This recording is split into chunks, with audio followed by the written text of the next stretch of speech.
Hello and welcome to Speaking Startup, Missouri Business Alert's podcast covering the news and issues important to Missouri entrepreneurs. I'm Annika Mariles, filling in for Megan Liz Smith. Joining me in the KBIA studios is Michael Stacy. Hey there, good to be here. How's it going, Michael? Just happy to be back. We have 3 topics lined up for today's roundtable discussion. First, this week we learned about some changes that will make life easier for financial technology companies. Next, we look at the startups accepted to a Kansas City program where companies pitch themselves as solutions to city problems. Then, an update on a story from a previous episode. Once again, it's Missouri and scooter startups. After that, the founder of travel startup TripSushi talks about transitioning from a consumer-targeted model to a business-to-business model. Then, Adam Tilford talks about what Mission Taco Joint is doing to be sustainable. So, let's get started. Our first topic, the Trump administration announced some potentially big changes for the fintech industry. Fintech companies, which offer financial services through technology, may soon survive and thrive much more easily. Michael, as I understand it, this may be good news for Missouri's fintech scene. Yeah, it does seem like it would be welcome news to the fintech startups here in the state, and Missouri actually has a decent density of those types of companies, thanks in large part to the startup accelerators here. So it's got 630 in St. Louis, which has been around since 2013, and it's worked with about 40 different fintech startups. You also have some companies that have come through other accelerators like Techstars out of Kansas City. It just welcomed a company that we touched on last week that is working on a payday lending alternative. And then the soon-to-open Fountain City Fintech Accelerator is trying to draw more of these types of companies to Kansas City. So there's a decent market for fintech startups here in Missouri. So the news for this week is that a Bureau of the Treasury Department announced it will start accepting national charter applications from fintech companies. Currently, the fintech industry is not federally regulated. That means a lot of these companies' time is spent applying for licenses in every state that they operate in. Right, and we should make sure to qualify this a bit. This only applies to companies that are just financial middlemen, but don't actually hold any of the money that changes hands. Right. And this week the news broke and immediately we saw some celebration on behalf of the fintech industry. But would you mind explaining to me some of the arguments against this plan? Yeah, not everyone is thrilled with the decision. First, there are the state regulators who are calling this an overreach since it changes fintech from being something that's regulated at the state level to something that could be regulated nationally. Additionally, consumer advocacy groups have expressed some concerns. And then, of course, on the other hand, we're seeing people praise this as a way to boost small companies, create jobs, and support innovation, and also as a way to support financial institutions that are not banks. So to summarize, what do people need to know about all this? I think it's that there's an intensifying battle between Wall Street and Silicon Valley, and this is a win for tech in that battle, and it could make life easier for financial technology startups here in Missouri. Our next topic, Kansas City's Innovation Partnership Program. As a Kansas City native, I'm going to ask you to start us off. Well, thank you. Yeah, so this is a 3-month program that essentially connects a group of startups with the Kansas City government. Entrepreneurs are given access to city data and to city infrastructure, and the goal with all of that is to see if their technologies can solve some of the problems the city is facing. And at the end, the city will decide if it wants to partner with any of the companies that have been in the program. Right. I've seen this referred to as a front door for entrepreneurs to get in and pitch their startups to city government. Exactly, and we have just learned which startups are in the running for that this year. There are 6 startups that are aimed at solving a wide variety of issues. There is Dog Spot, which offers these little sidewalk units where people can park their dogs as they run errands. The units have heat and air conditioning and a camera, so you can watch your pup from an app. I think people will love that. Another one that I found interesting is Geospiza, a technology that's aimed at helping cities prepare to respond to crises. It pulls together data from multiple sources to help officials and responders make those critical decisions when disasters hit. Right, and that's just 2 of the 6 startups. There are others that are using technology to tackle issues like energy usage and zoning. And so what do we know about the chances that some of these companies will get a contract with the city at the end of all this? I think to understand that, we got to look back at kind of the track record. So this is the program's 4th year. 16 companies have participated to date, and 7 of those companies have signed contracts with the city. So, Michael, would you summarize what all this means? Sure. To me, it feels like a win-win for startups and for the city. From the business standpoint, they can tap into the resources of Kansas City and get exposure that may help them grow. And from the city's standpoint, It enables them to try out new technology at no cost, and it boosts the city's profile as a place that is friendly for entrepreneurs. For our final roundtable topic, we'll briefly check in with Missouri's scooter startup saga. We talked about this a couple of weeks ago, so we thought we'd offer an update. Michael, could you give a quick recap? I would be happy to. So scooter startups, as we have covered recently, have been sweeping the nation, and they have been causing some headaches along the way. These startups have used sort of guerrilla tactics to enter markets. They've dropped scooters into cities without much warning and without prior regulatory approval. And we've covered all of that pretty extensively, in part because I love the story. And you can find kind of the blow-by-blow in previous podcasts and at MissouriBusinessAlert.com.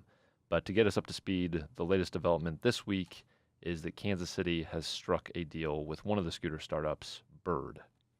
So what does the deal look like for Kansas City? The specifics are that it is an interim agreement, so this is not a permanent deal, but Bird will pay $500, which is a standard commercial fee. Then it will pay $1 each day for each scooter that it operates in the city. The city has also asked Bird to provide data on its operations in Kansas City. So, in summary? The battle for supremacy among mobility startups continues, and Kansas City is one step closer to figuring out just how to sort of regulate all of these companies. All right. Well, I think that's it for the roundtable. After a short break, Missouri Business Alert reporter Megan Liz Smith will talk to the founder of TripSushi, a Kansas City-based travel agency. Then Missouri Business Alert reporter Christopher Teig will talk to Adam Tilford, co-owner of Mission Taco Joint. Hi everybody, I'm Drew Polewski, and I'm here to let you know that Speaking Startup is now looking for sponsors. If you're looking for a creative way to market to an audience of informed business decision makers across the state of Missouri, Speaking Startup is the place for you. For more information about how you can promote your company through Speaking Startup, check out the link in the description. Now, back to the program. Spencer Carlson founded TripSushi after traveling to more than 30 countries over the course of a year. Now he wants to help others do the same. The company started with a consumer-targeted model, but are switching to business. Megan talked to Carlson all about it. Hello, I am here with Spencer Carlson, the founder of TripSushi. Spencer, can I have you start out by introducing yourself and telling me a little bit about who you are? Yeah, my name is Spencer Carlson. I'm the co-founder and CEO of TripSushi. So, what is TripSushi? We're trying to make international travel really easy for people to plan and book. We connect them with local people so they have really authentic experiences. We hook them up with really interesting lodging options and try to make that whole experience really easy for them. So, how does your product actually work? Right now, basically you would come and inquire with us on one of our trips on the site and then help customize a perfect trip for you. The next iteration that we've been rolling out in the last couple of months is a personalized thing where basically all this is automated on the website. So instead of having those conversations and doing it very manually, we have some AI and algorithms built in where we can chat with you on the site and then those things can be done automatically. Huh, interesting. So who all is working with you on TripSushi? I'm the co-founder, and then I also have a CTO. I launched this 3 years ago, and then it was just me until last year. But we're actually switching right now to a B2B model. We're approaching businesses and saying, hey, we have this great online travel agency that we've built. Now we want to offer this to you so that you can offer travel as a benefit to your employees. Huh. What companies have you approached? I've been looking at companies that are really fast growing. They're hiring people. They're smaller though. They have less than 100 employees. Anybody who has problems with churn, people coming in and out a lot, or they have a hard time getting people to move to Kansas City, and it's actually about a fifth of the cost of a typical benefit that they currently offer. So who were your initial investors, and where did you get the money to get TripSushi off the ground? The only money that's been injected into the company outside of my own personal funds, which was not much, was a grant that I won last year. I won Digital Sandbox, which granted me $25,000. So how is TripSushi doing? We sold our first trip in the first week on TripSushi when we launched it. We've been in operations for the entire year, and yeah, we've got people out of the country right now.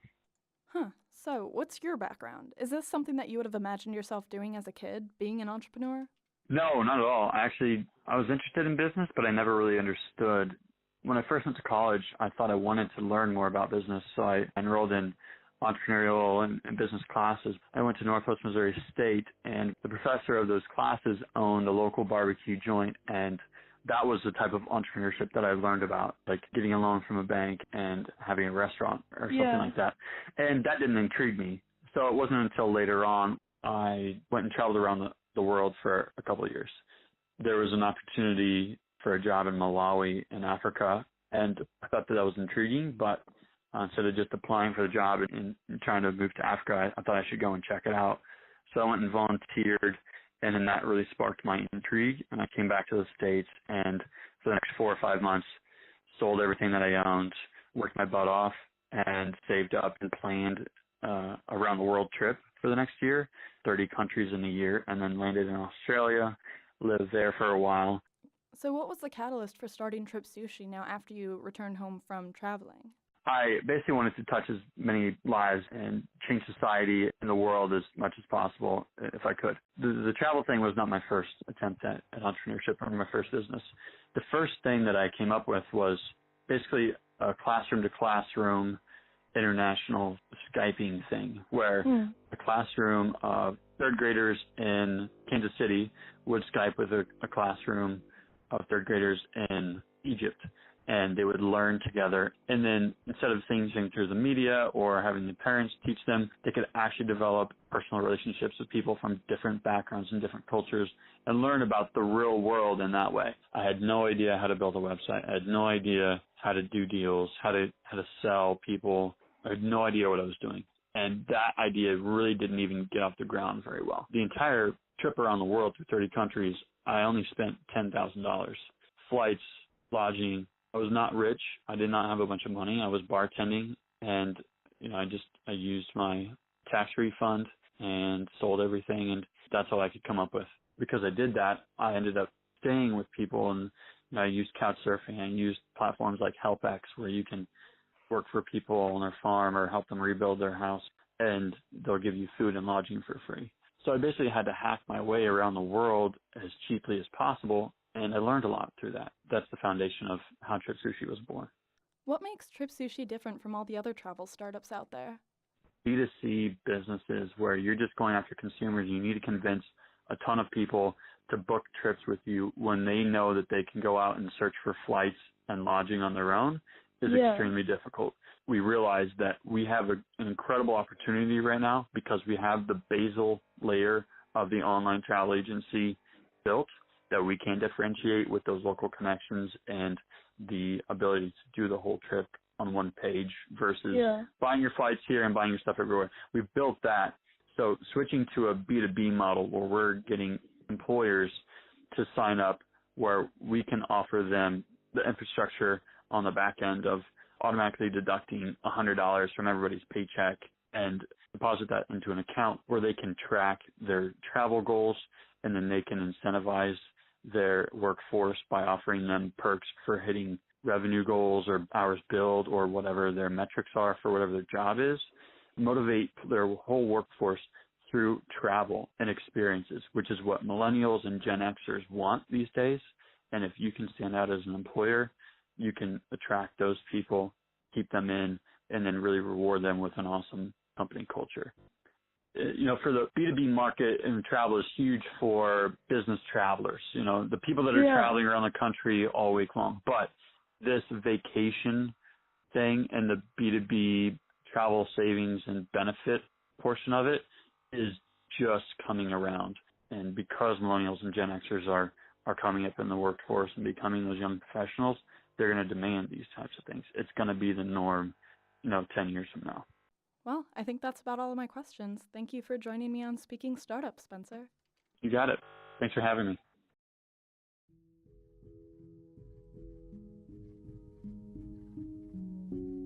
Adam Tilford is co-owner of Mission Taco Joint, a St. Louis-based restaurant chain. They recently joined the trend of eliminating plastic straws. They've also been using compostable containers since their founding in 2013. Christopher talked to Tilford all about it. Adam, would you describe your business for us? Briefly, we kind of describe it as a cocktail beer bar that serves California-style tacos. We're not aiming to try to be a traditional Mexican restaurant. We're kind of putting a California spin on there. My brother and I grew up in California. What kinds of actions and policies are you guys taking to become more sustainable?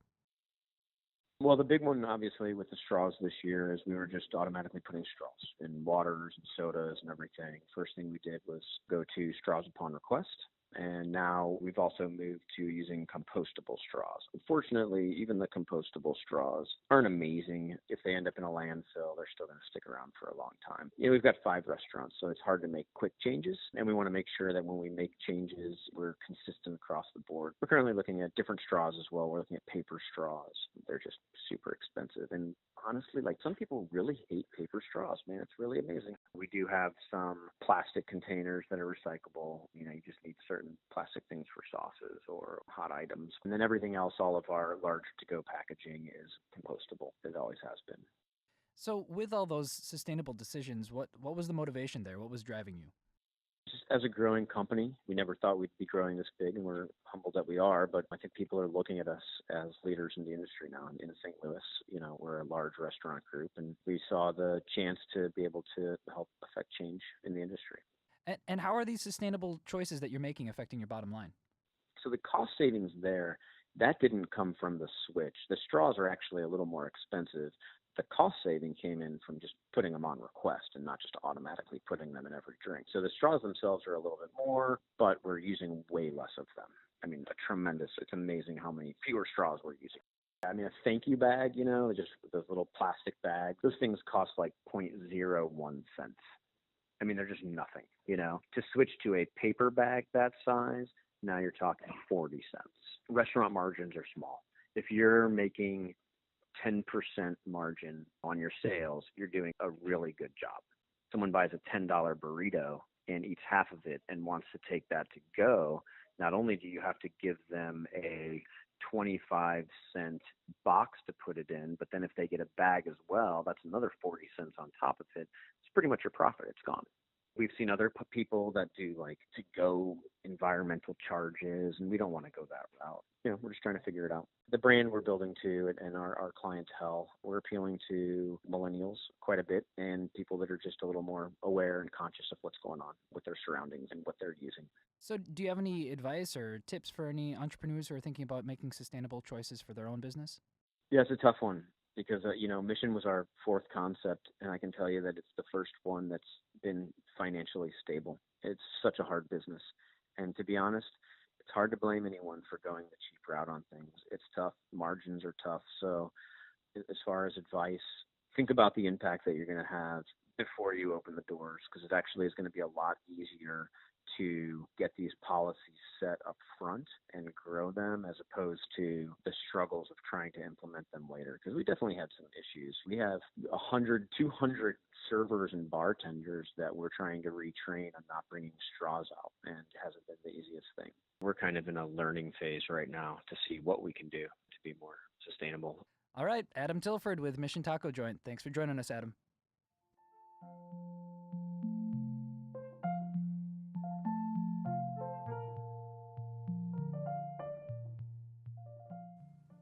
All right, it's time for our final segment, a look at important numbers in entrepreneurship news. It's Can I Get Your Digits? Michael, can I get your digits? You sure can. My digit for the week is 55, and that is the size in acres of Johnny Morris's newest Missouri tourism destination. It's a restored mill in Ozark. So Morris is the billionaire founder of Bass Pro Shops. He has grown his empire beyond retail. It now includes a variety of outdoor destinations across the state, including Big Cedar Lodge and the Wonders of Wildlife Museum. So this is the latest play by Morris, and if his track record is any indication, it could become another big tourism draw. Annika, can I get your digits? Sure can, Michael. This week my number is 4.225%. That's Missouri's sales tax rate.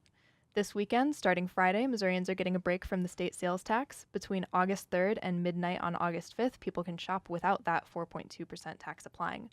Although over 150 Missouri cities do not participate in this, for instance, Columbia. And also some items are exempt, so maybe check the Department of Revenue website before hitting the mall. Let's end this week's episode with an entrepreneurship tip from Mark Havner, the filmmaker behind Lawrence-based Resonate Pictures. Be good to everyone. People you hire now will someday be hiring you. This has been Speaking Startup from Missouri Business Alert.